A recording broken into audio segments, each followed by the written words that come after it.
So in the beginning we imported the concept of science, and now we are actually importing a lot of technology, as you pointed out in the beginning of our conversation. To do biology, we do a lot of importing of reagents and instruments. So what can we do to reduce this, so that we have, especially in biological sciences, so that we are more independent and not dependent on others, Right. to do the science? It will be much cheaper that way too. We should do what the physics people did and abandoned between 1950 and 1980. We should do what chemistry people did and continue to do. Biology was a stillborn baby, therefore we never began that tradition, that we should be self-sufficient in the reagents as well as in the machinery that we need to investigate. You cannot do a competitive work picking up a problem on which the American is already running.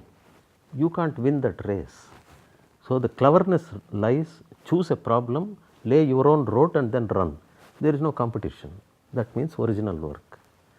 That spirit has to be imparted thing. So how do we do that slowly? Go back to that spirit and say that every biology lab try to see whether you can also make some reagents necessary for your work yourself, struggle. Okay. This is all the more aggravating in biomedical areas where you will be tackling disease burden, disease surveillance and many other area problems which are region specific. So we were talking about, how to stop importing technology, which also brings in a lot of economic burden and also time lapse, because we lose a lot of time importing. So what can, as a biologist, especially for biological field, we can do to, not stop, maybe reduce it a little bit? Can we encourage projects by DBT or DST which aim at not, doing a fundamental research, but solving these kind of applied problems, like make this enzyme of a high quality? We should understand what is the meaning of a technology. Technology precise definition is how to do a thing. I want to put a man on the moon, or I want to give potable water to every Indian. These are tasks and there is a way of doing it that you call technology. So number one, if we want to do biology research and as long as we are chasing their problems, you will have to import the technology because they have made the instruments and have already, today funding agencies are also getting bribed that unless you ask for this mass spec from that company, you won't get the project. You can quote me on this, all right. So with the result, you have to import, number one. However, the question is not avoiding the import, then you will become a kupastamandukam as they call. Technology has to be always in a dynamic situation, keep improvising and all.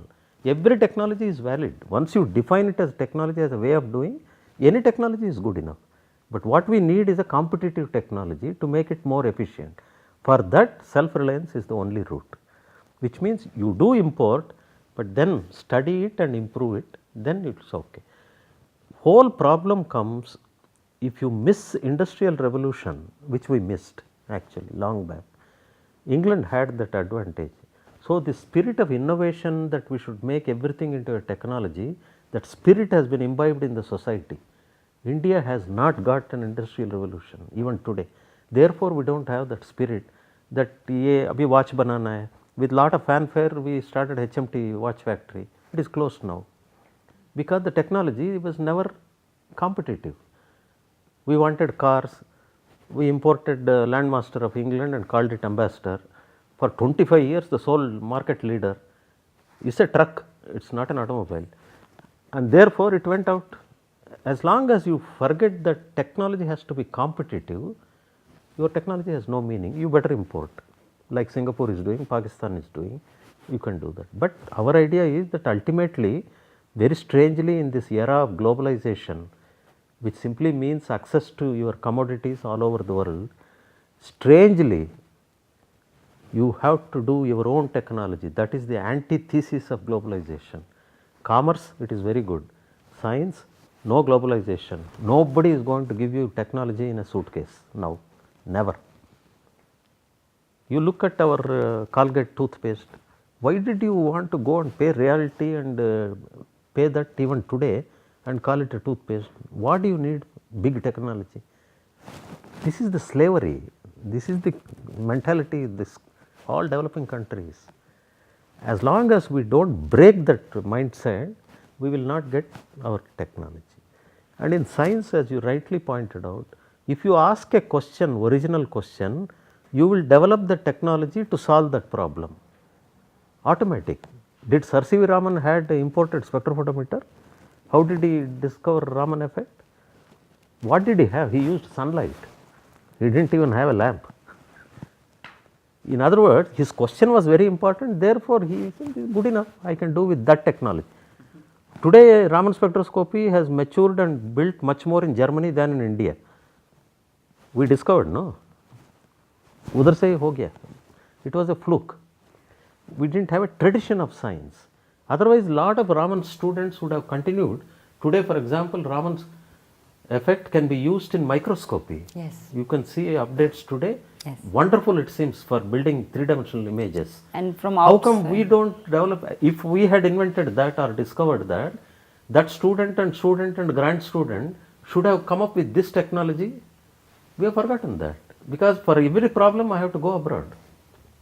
All research problems are coming imported. That's the problem. Start thinking your own, then you will see we will also catch up. Absolutely. For that you need, in the manufacturing sector, you need industrial revolution. Demand is created. I will give you two examples. We have a very good space program, probably one of the best in the world. And in those days when Abdul Kalam was the coordinator, we wanted cryo engine to boost the rocket. We didn't have, but our bad habit was there, begging bowl.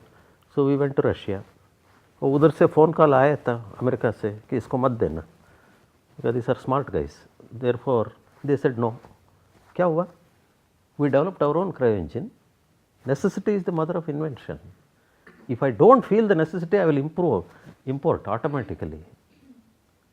You look at supercomputer, our monsoon prediction is as good as reading horoscope. Nobody knows what happens tomorrow. Fine, but you do lot of calculations has to be done. One computer is not enough. So our fellows meteorology department said we want a supercomputer. Take a begging bowl and went to Cray, America, the biggest manufacturer. They said no. What happened? We came back. Param supercomputer from Hyderabad, one of the best in the world. We did. It's another matter. Monsoon is still bad, but maybe we want a supercomputer for that. Whatever it is, some wrong in modeling probably. That's why we are not able to predict.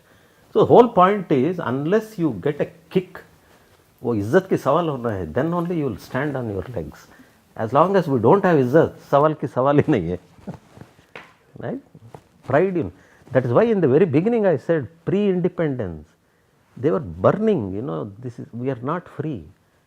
Sir C.V. Raman gave a speech while accepting Nobel Prize. I wish I can accept this under Indian flag, he said. Remember, we were British. But the British people, generosity, they didn't kick him out.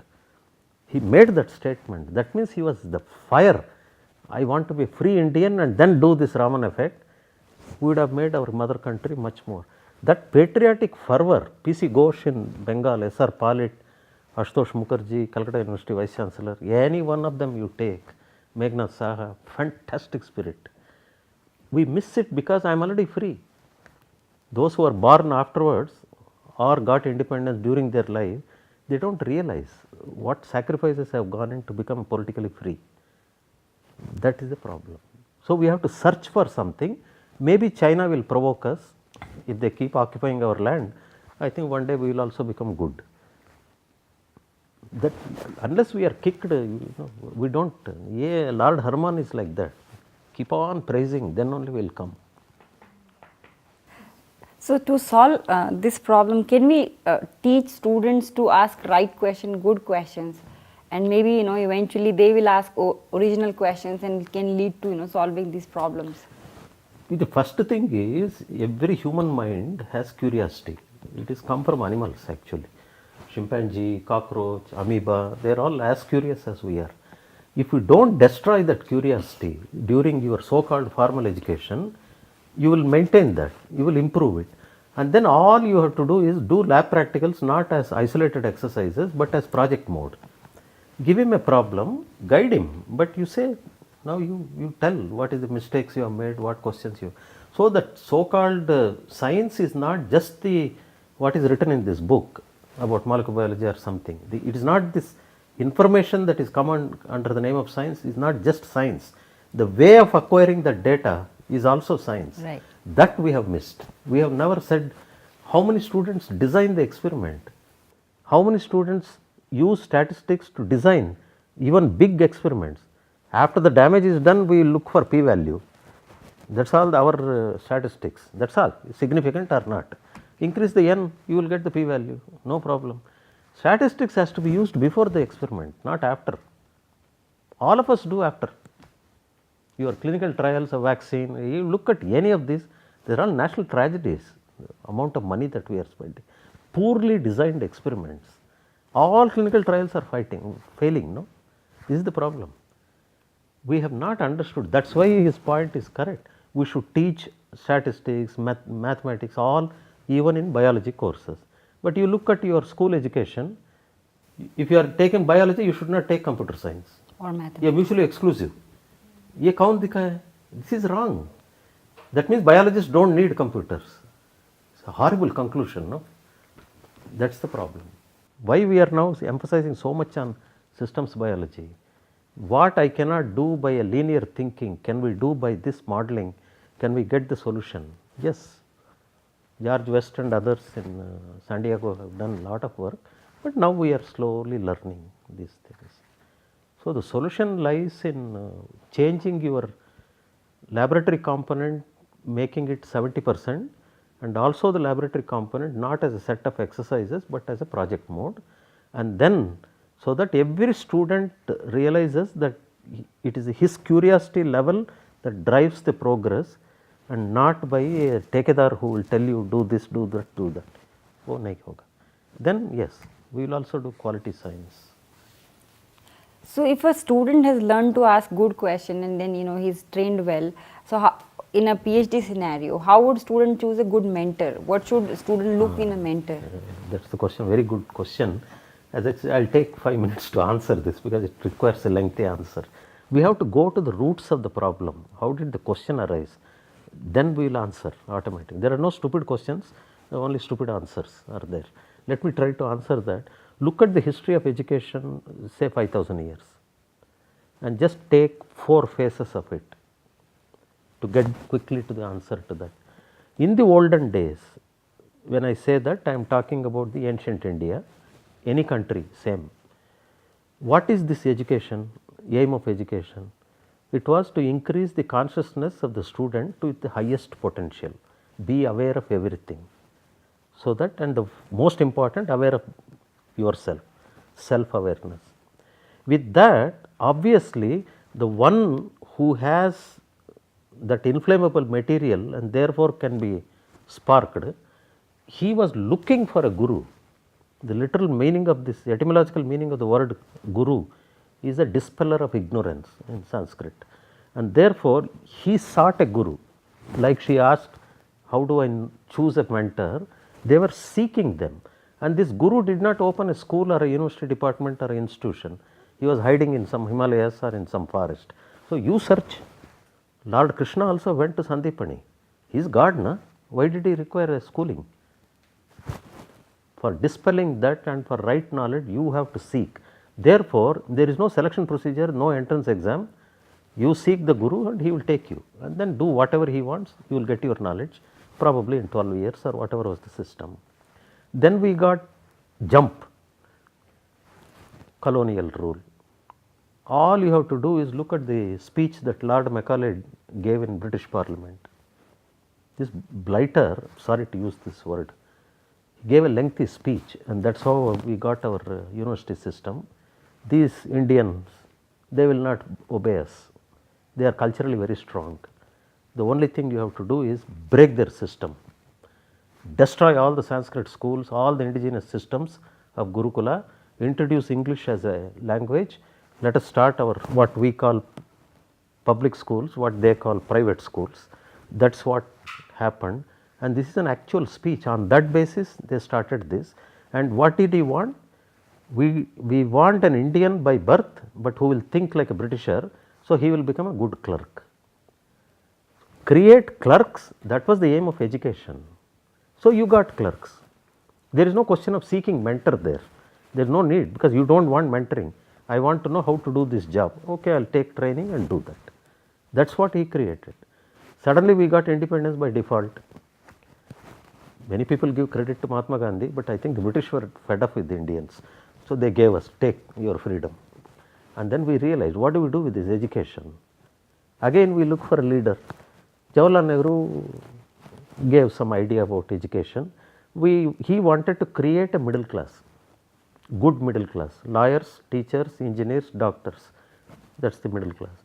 So, he said we should have IITs, and what happened rest we know. And then we came to another event in political history, the so called globalization after 1980s and 90s. Now we realize what is the aim of education. It is not just to create clerks, it is not just to create good engineers and doctors. We need poets, we need artists, we need musicians, we need engineers, we need doctors, we need scientists. All this is capacity building, so that the nation will not again become subservient to somebody else. Today it is happening in a different way. You do not have a geographical invasion. Economically we are subservient, and that itself is a neo-colonialism. To become free from that, you follow the American ideals, individual liberty, be an individual. Patriotism, nationhood is also subservient to individual dignity. If we respect human dignity, our education will change. Then you again go back, seek your mentor, because you can diagnose a mentor. The problem with our students today, or the present teachers who were students yesterday, is that you do not know what is a mentor. So, you go to the wrong system. जहाँ भी entrance exam है, जहाँ मैं pass कर सकता हूँ, I will go, or when the tuition fee is low, I will go. So, you have chosen the wrong person. The journey is started with the wrong step, it will end up in a wrong thing. That is what happened. Recognizing a mentor is also a quality of the good student. If there are people who are producing dime a dozen PhDs per year, all students are going there. And the other guy who is taking 5 years, 6 years, he is saying good quality, but nahi sir, you are troubling us. ये 2 साल में degree दे रहे. That means the guy does not even know what is good mentoring. Value is to come from here. It cannot be superimposed from outside. So, everybody else, the good student will choose good teacher, automatic. Does that answer you?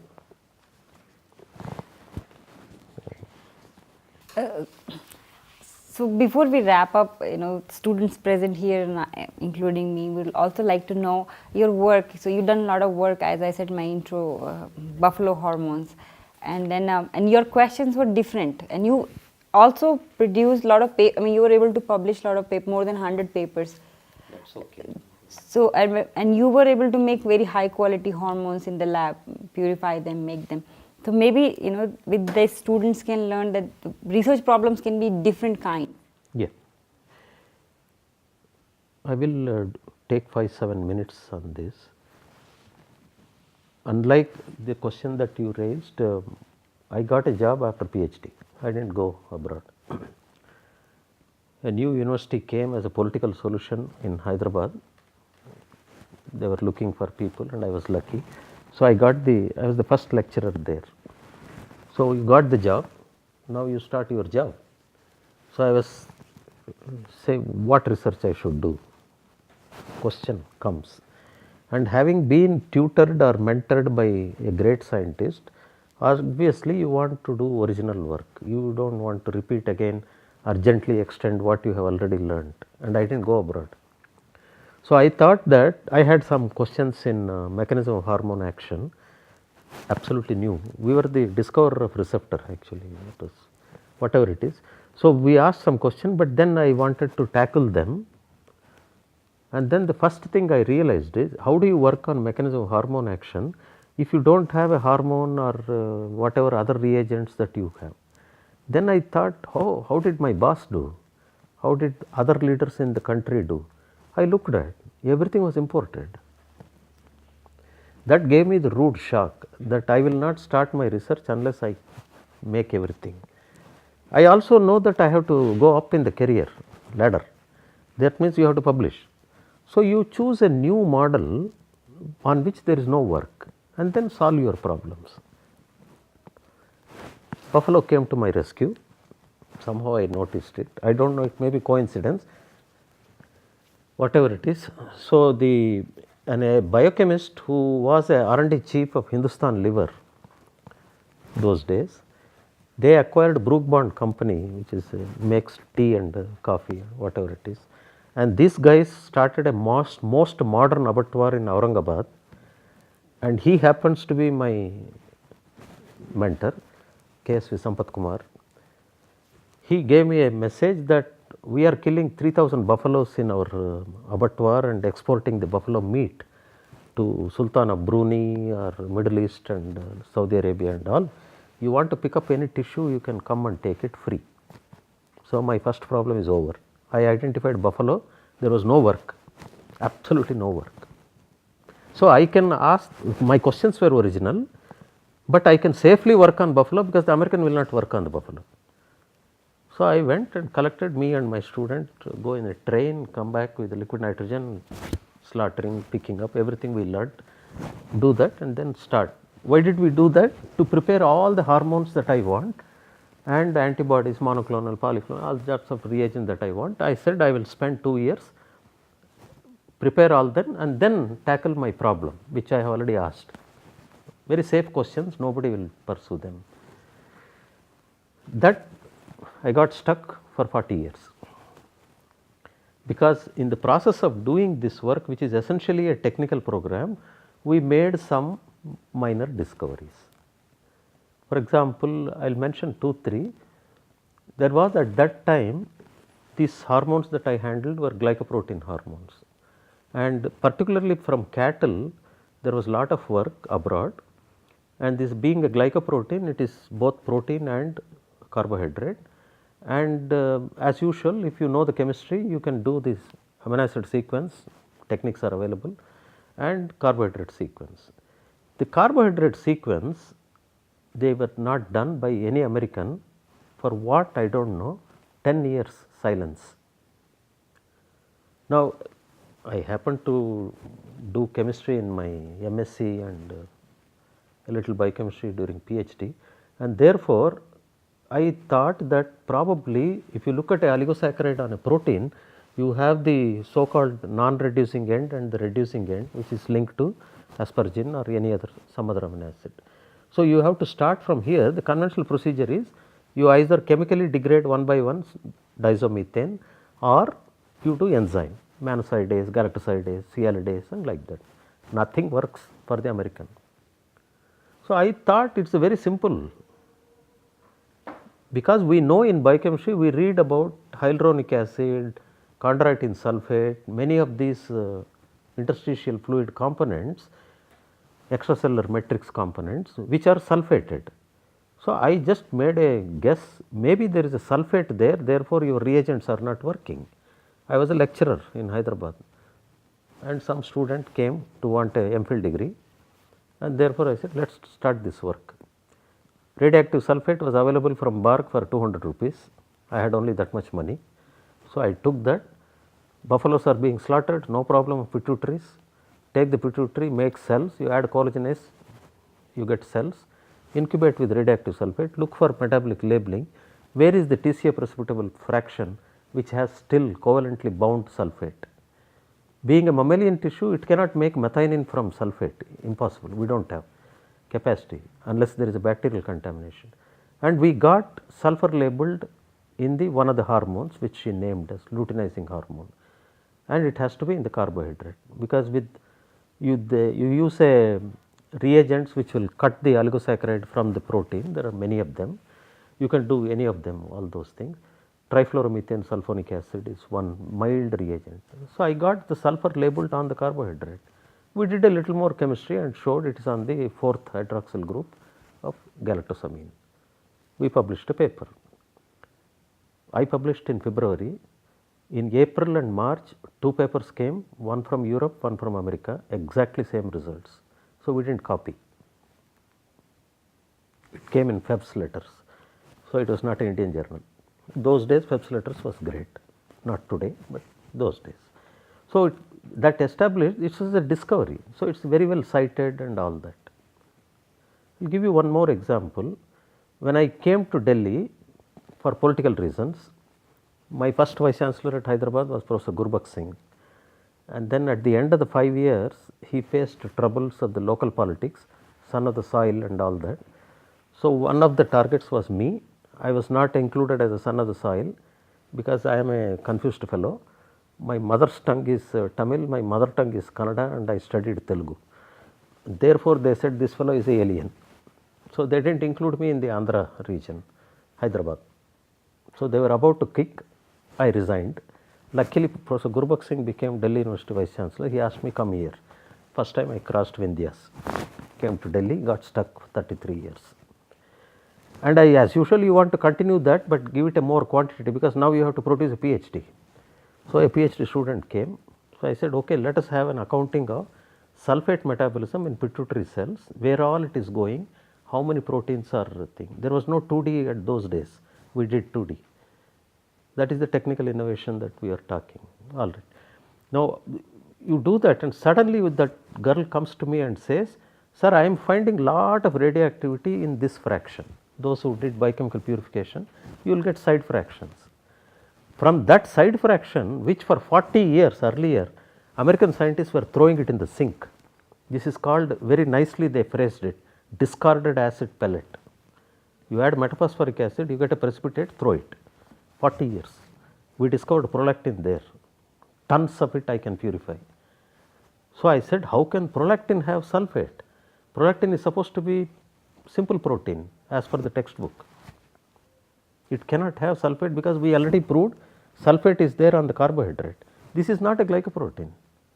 That is what. So, I said, as usual, poor mentoring, repeat your work. I do not believe your results. Poor girl went 3 times, 4 times, went and came back. Sir, finally she started crying. These are all the results I am getting. What do you do? Then I started thinking. When we do not know anything, we go to library. As one of my teachers used to say, you show him any results, he will tell, has it been confirmed by previous worker? That is what he used to ask. So, I said, okay, let me go to library and read. What is all this?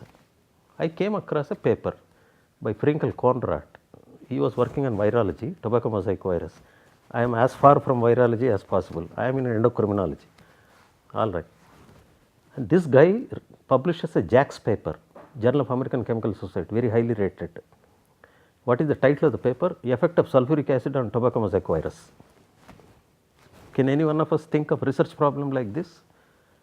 He is a chemistry fellow. He took tobacco virus protein, added sulfuric acid, tortured it by boiling water bath, all sorts of things, and then finally isolates an amino acid, tyrosine O sulfate, and first time reporting that it becomes a tyrosine O sulfate. He could publish in JACS, fine, that is okay, that is a club, so they publish. Then I thought, can prolactin have tyrosine O sulfate instead of sugar sulfate? Fine, immediately now the work we know what to do. You label it, pick up that fraction, purify prolactin and put it on concanavalin A saccharose, look at where is radioactivity, unbound or bound. That will answer the question. Both fractions had. So, we discovered that 4% of prolactin is glycosylated and the glycan has the sulfate, number 1. 96% is non-glycosylated, Can unbound, it has got also radioactivity. How can it sit there? It must be tyrosine sulfate. There is no tyrosine sulfate available standard in anywhere, sigma catalog, nowhere. We synthesized, characterized it, used it as a reference standard, labeled, sulfur labeled prolactin we took the Can unbound fraction, alkaline hydrolysis, it is stable to barium hydroxide, we did all that, and then co-chromatography, it's simple TLC, we did not have HPLC and all that, showed there is this. It became a major discovery in the field. We were the first people to report unusual post-translation modification, tyrosine sulfate. Even today the whole world is talking about protein kinases, phosphatases and all. Nobody is looking at others. For our information, there are 240 post-translation modifications. People are talking only phosphate. That is the problem. When we look at some other way, you get your discovery. There are many happened like that, so I got stuck. Somewhere in between, in late 80s, our great Prime Minister Rajiv Gandhi had a brilliant idea. He wanted to solve all the problems very urgently, and he had a good advisor, Sam Pitroda, and he gave him 12 technology missions. One of them was multiple ovulation and embryo transfer technology to improve the per capita milk yield of our buffaloes. Although India has a dubious distinction, we have 95 million buffaloes. So pretty soon we will be number one like humans also. But per capita milk yield is very low. You take the best buffalo, Murrah buffalo of Haryana, it will give you 3000 liters per lactation. You go to average cow in Texas, in US, it gives you 9000 liters per lactation. You ask them what is the name of that cow, they call it a Brahman cow. It was imported from Ongole, Andhra Pradesh. You don't see that cow in Andhra Pradesh today. They have taken. All right. So how do you solve this? There is a program. It's a very simple veterinary technique. So they said buffalo is the target animal because North India, the dairy economy controls rural economy. Therefore, they said let us improve the buffalo. So the buffalo became very famous. I also became famous because we have already done some work on buffalo hormone. That's how we became limelight.